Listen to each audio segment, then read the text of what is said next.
Sono Alberto Andriolo, dirigente dei settori competitività e supporto delle imprese del Dipartimento Agricoltura e Sviluppo Rurale della Regione del Veneto.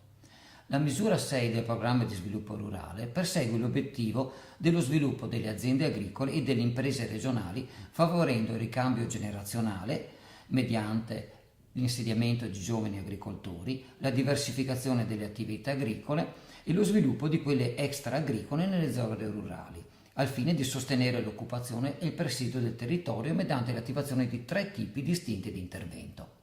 Con l'intervento 6.1 si sostengono i giovani che si insediano per la prima volta in qualità di capi azienda e che danno vita a realtà imprenditoriali competitive, rispettose dell'ambiente ed integrate nel territorio. Mediante l'attivazione del pacchetto giovani, il richiedente potrà accedere, oltre al premio per l'insediamento, anche al sostegno previsto per la misura per l'ammodernamento delle aziende agricole, intervento 4.1, o quello previsto a favore della diversificazione delle attività agricole, intervento 6.4.1. I giovani, al momento della presentazione della domanda, dovranno avere un'età compresa tra i 18 e i 40 anni ed essere in possesso dei requisiti di accesso previsti dal bando. Il premio per l'insediamento è pari a 40.000 euro, mentre il sostegno previsto per le altre misure attivate può variare tra il 40 e il 60% della spesa ritenuta ammissibile.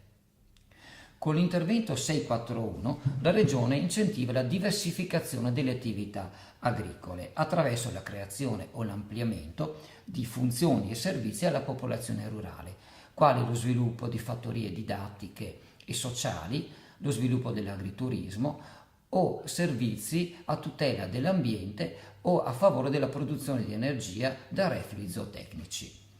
Per tali iniziative è previsto un contributo in conto capitale che varia dal 35 al 50% della spesa ammissibile. Per favorire l'occupazione nei territori rurali, in particolare in zone marginali e di montagna, con l'intervento 642 sono previsti incentivi a favore di soggetti che non sono imprenditori agricoli e intendono avviare o ampliare attività extra-agricole di tipo artigianale, turistico o di servizio sociale.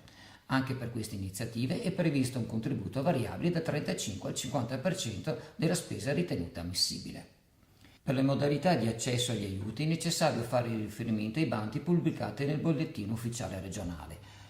Per maggiori informazioni è possibile consultare i siti ufficiali regionali piave.veneto.it o quello istituzionale regione.veneto.it.